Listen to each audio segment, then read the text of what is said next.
Ich wette mit euch, ihr schüttelt gleich nur wieder mit dem Kopf. Schon alleine, wenn wir jetzt aus diesem Raum hier rausgehen. Ich habe schon viele Messy Lost Places gesehen, aber dieses Haus ist auf jeden Fall in den oberen Rängen anzusiedeln. Was ist das für ein Raum, bitte? Boah, guckt euch das mal an. Oh. Bestimmt nichts Interessantes, schauen wir mal. Wow. Hättet ihr mit so einem Fund gerechnet? Schön, sowas zu sehen. Ich bin fasziniert.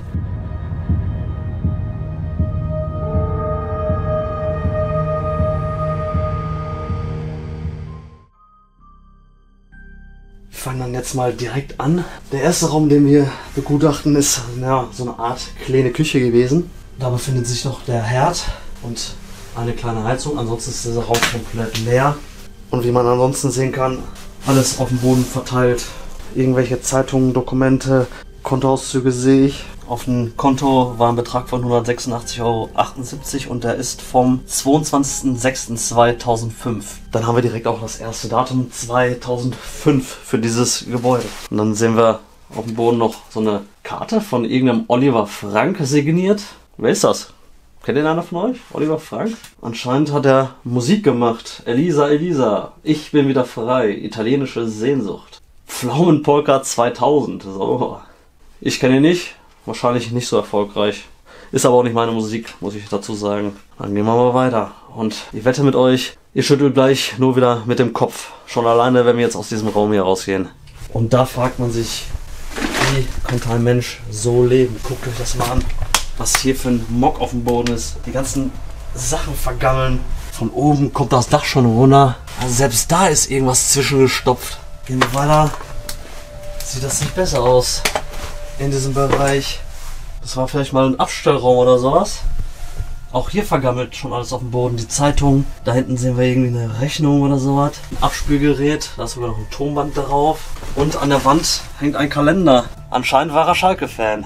Hier sehen wir den Spieler Jermaine Jones, der schon lange kein Fußball mehr spielt, glaube ich. Aber leider keine Jahreszahl von dem Kalender.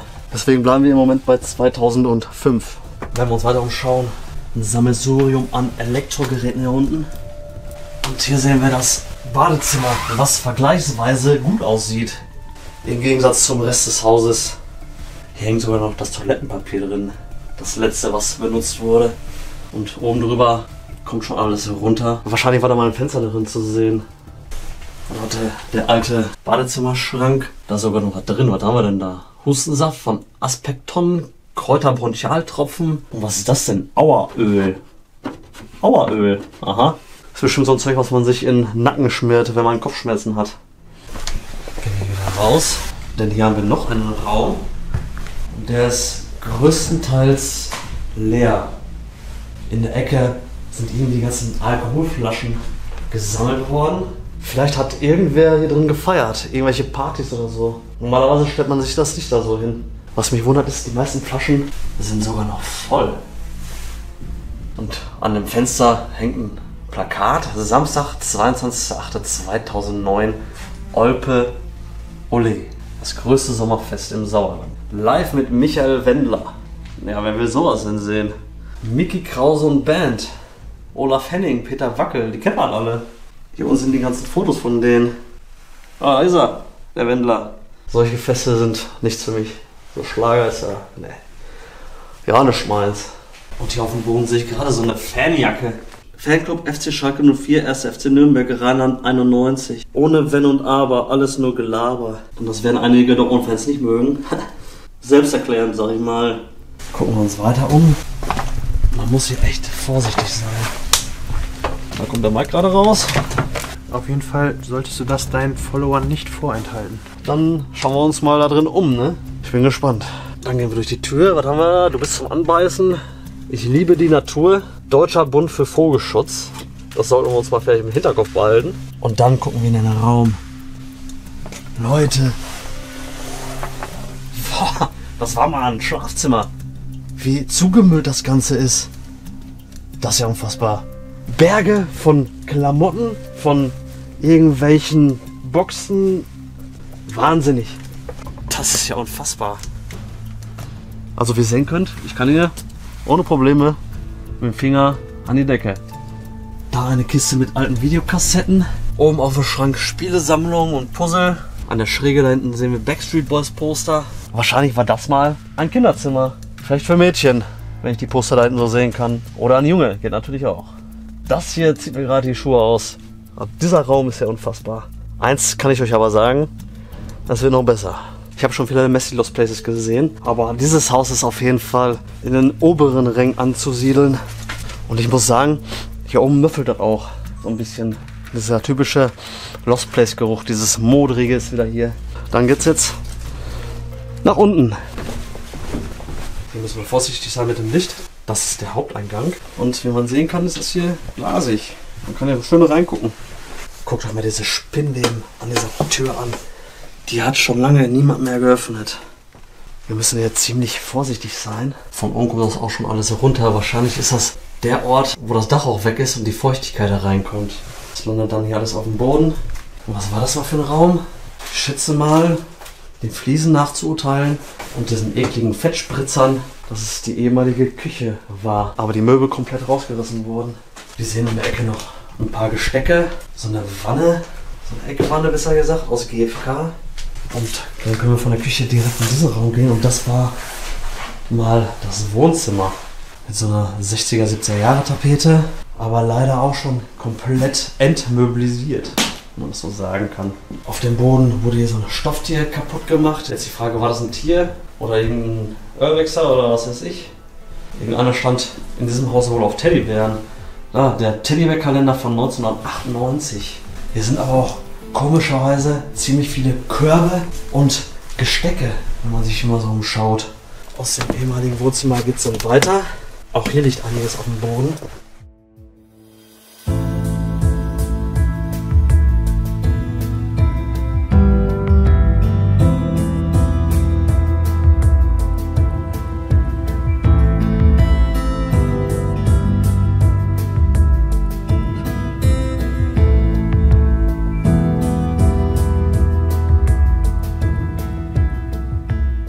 Links der Raum ebenfalls zugemüllt.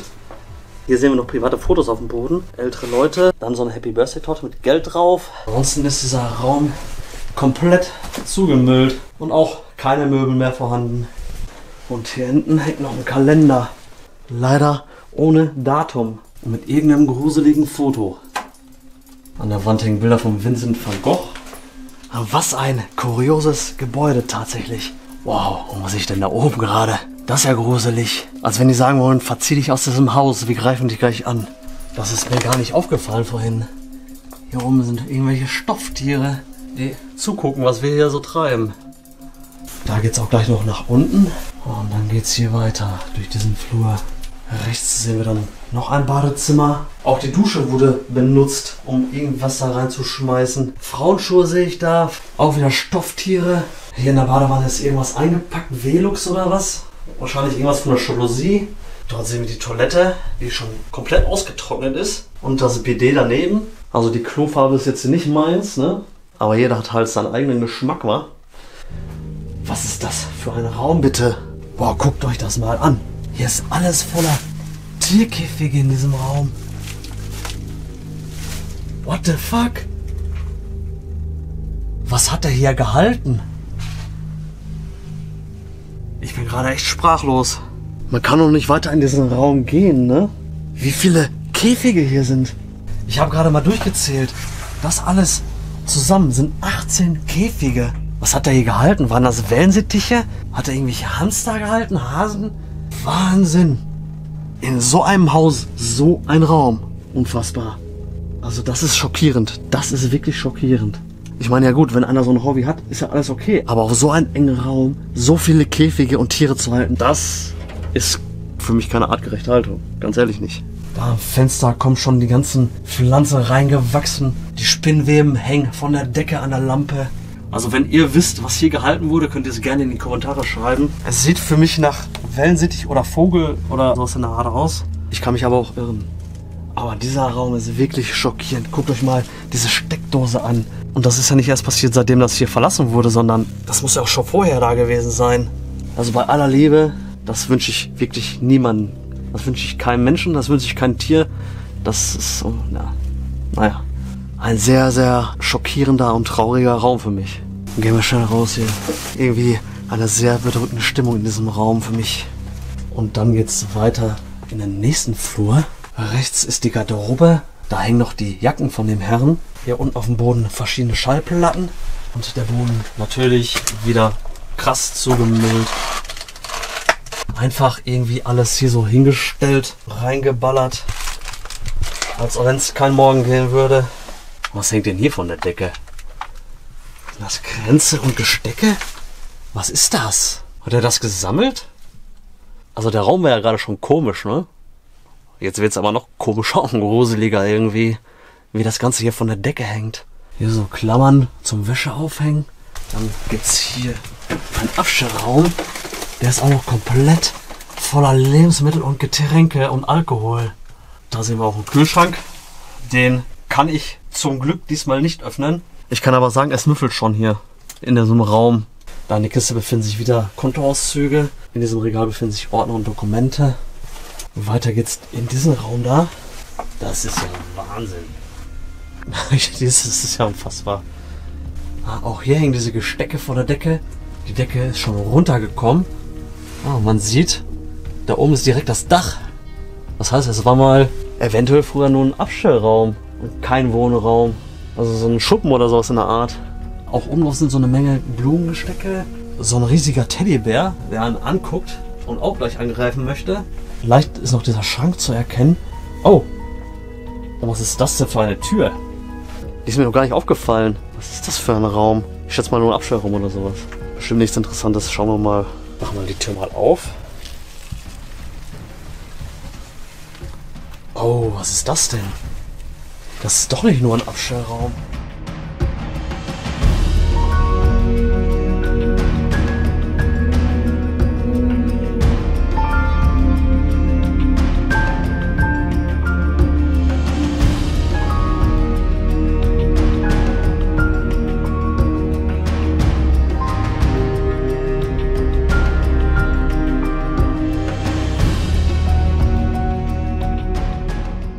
Hier geht es ja noch viel weiter. Was ist das? Hier sehen wir auf jeden Fall einen sicheren Stromkasten. Ja, das ist sauber verlegt. Dann sehen wir hier ein altes Radio. Die ganze Glasrolle von der Decke ist schon runtergekommen. Das wird auch nicht mehr ewig halten, wenn man das Holz sich so anschaut. Irgendwas in diesen Tüten und Kisten vollgestellt. Und dann kommen wir in einen Raum und ich weiß nicht, was das ist. Da sehe ich irgendwie so eine Vitrine. Weiß ich nicht. Echt, ich weiß es wirklich nicht. Gehen wir ganz vorsichtig die Treppe runter, über die Glasrolle. Hier sind noch mehr Gestecke. Viele Dekoartikel, die man aus Blumenläden kennt. Wow, was ist denn? Leute, das sieht aus wie ein ehemaliger Blumenladen oder sowas. Jetzt bin ich fasziniert. Da etwas fürs 25-jährige Jubiläum. Und dann gehen wir mal hier rein. Guckt euch das an.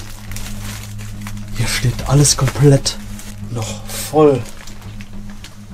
Die ganzen Rollen, die hier im Regal liegen. Die ganzen Dekoartikel.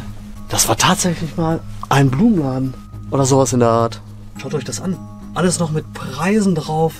Das hätte man alles irgendwann mal kaufen können. Auch in dieser Vitrine steht noch alles drin. Wahrscheinlich irgendwie zur Taufe, die Figuren. Und da hinten zur Hochzeit. In diesem Regal sind Servietten. Alles voll. Alles auch noch eingepackt. Das ist ja unfassbar. Unglaublich. Hättet ihr mit so einem Fund gerechnet? Also wo wir die Wohnung gesehen haben, glaube ich nicht, dass man hier mit gerechnet hätte. Weil ich selbst damit nicht gerechnet habe. Im Kassenbereich sehen wir auch noch mehr Figuren hier zur Taufe. Seht ihr das? Ja, und Hochzeit. Hier ist so viel noch drin. Einfach unfassbar. Diese ganzen Rollen mit diesen Bändern, das ist alles noch voll. Das ist surreal. Wirklich. Mir fehlen wirklich die Worte, Leute. Ich hoffe, ihr versteht mich. Und auch hier an der Wand hängen noch die ganzen Dekokugeln und so weiter. Unten irgendwelche Farbtöpfchen. Die ganzen Geschenkpapierrollen. Der Kassenbereich mit dem Telefon da hinten. Und die verschiedenen Dokumente in den Schachteln. Selbst die Aktenordner stehen noch da unten. Also als wir in diesem Haus reingekommen sind, hätte ich damit niemals gerechnet. Sowas zu entdecken, finde ich, ist super. Und dann haben wir auf dem Boden eine Wanne. Der ist komplett eingefroren. Das ist ein kompletter Eisenblock. Die ganze Wanne voller Wasser eingefroren. In dem Bereich müssen wir ein bisschen leiser sein. Die Natur holt sich hier alles zurück. Wie das Efeu in diesem Häuschen wächst und langsam aber sicher alles verschlingt. Sowas ist auch schön. Hier sehen wir noch mehr. Schaut euch das an. Das kann man einfach nur genießen, sowas. Man sieht hier die alte Krippe aufgebaut, aber auch schon zusammengefallen. Weiterhin alles voll Gestecke und Kränze. Da sind sogar noch eingepackte Figuren für die Krippe. Wahnsinn! Dafür hat man damals bestimmt viel Geld bezahlt. Auf dem Boden stehen dann noch Gestecke für Hochzeiten, die man dann so an einen Eingang oder so stellen kann als Deko. Da oben stehen sogar noch Krippen. Die sehen sogar noch gut aus. Ein bisschen verschimmelt, aber gut. Da oben eine schön zusammengebaute Krippe. Außerdem irgendwie bemalte Dachpfannen. Handbemalt, so wie das ausschaut.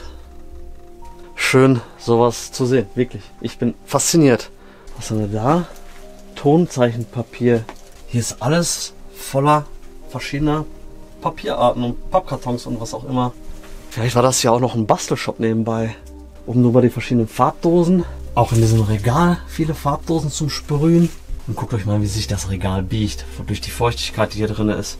Also bei Zeiten wird das Ganze hier in sich zusammenfallen. Und wenn wir uns umdrehen, sehen wir schon den weiteren Verlauf. Das ist schon fast komplett in sich zusammengefallen, das Ganze. So wird das immer schimmliger und fällt immer mehr zusammen.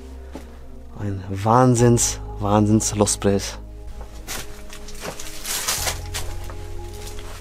Dann können wir aus diesem Bereich rausgehen. Wir müssen gerade leise sein. Vorm Haus gehen nämlich gerade Leute lang. Und wir wollen natürlich nicht aufmerksam machen auf uns. Und wir haben noch den Keller.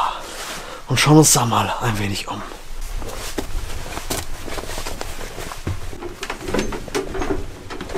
Und hier sieht das eigentlich so aus wie im Rest des Hauses. Alles ziemlich zugemüllt. Hinter der Tür ist der ehemalige Heizungsraum mit so einem Brennofen, so wie das aussieht.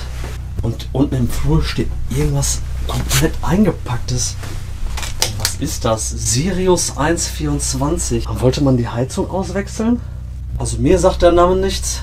Es kann sein, dass das ein neuer Ofen ist oder eine neue Heizung für dieses Haus. Ein Indiz dafür, dass es ein Ofen ist. Hier steht noch einer. Direkt daneben. Naja, schauen wir uns ein bisschen weiter um. Hier sind noch ein paar mehr Räume. Was haben wir Spannendes hier drin? Hier unten eine Gasflasche mit einem Datum 2008. Acetylen ist hier drin gewesen oder immer noch drin. Und dann gibt es hier einen Raum. Und guck dir das mal an. Der ist komplett voll mit eingemachten Lebensmitteln. Da sehen wir Pflaumen, Beeren, Zwiebeln. Sogar mit Datum 7/2009 steht da drauf. Stehen die schon so lange hier rum? Ich fühle mich gerade so ein bisschen eingequetscht. Das sind dann jetzt 14 Jahre fast. Die stehen immer noch hier rum und sehen sogar gut aus. Nicht verschimmelt oder sonst was. Das ist ja natürlich auch der Sinn und Zweck vom Einmachen, ne? Dass Lebensmittel länger halten, dass man länger was davon hat. Aber essen würde ich sie trotzdem nicht. Die Menge, die einfach rumsteht. Wahnsinn. Und auch auf der anderen Seite das gleiche Bild. Gibt es noch einen Raum? Satan, der ist aber zugemüllt. Der ist wieder richtig krass zugemüllt. Seht ihr das? Unfassbar. Das war mal auch so eine Art Wohnzimmer, so wie das aussieht. Auch in den Schränken dort stehen noch Gläser und Tassen. Wundert mich eigentlich. Wir müssen hier raus. Der Geruch ist mir ein bisschen zu schimmelig. Wenn ich mir so die Wand hier angucke. Und ich merke es auch irgendwie beim Atmen. Es kratzt schon leicht im Hals.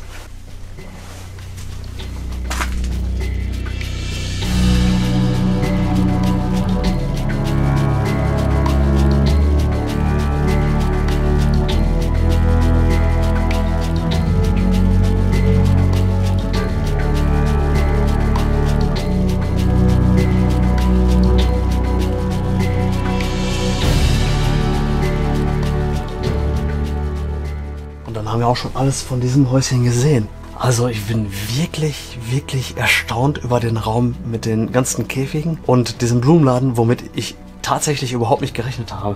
Die beiden Räume sind schon wirklich viel wert gewesen und hat dieses Messy Lost Place, sag ich mal, aufgewertet, ne? Am Ende des Tages gab es wirklich hier noch viel zu sehen. Leider viel Messyhaftes, also viel Müll auf dem Boden, viele Räume einfach mit Müll zugestellt. Ja, das ist so ein bisschen schade. Aber dieser Blumenladen war wirklich traumhaft.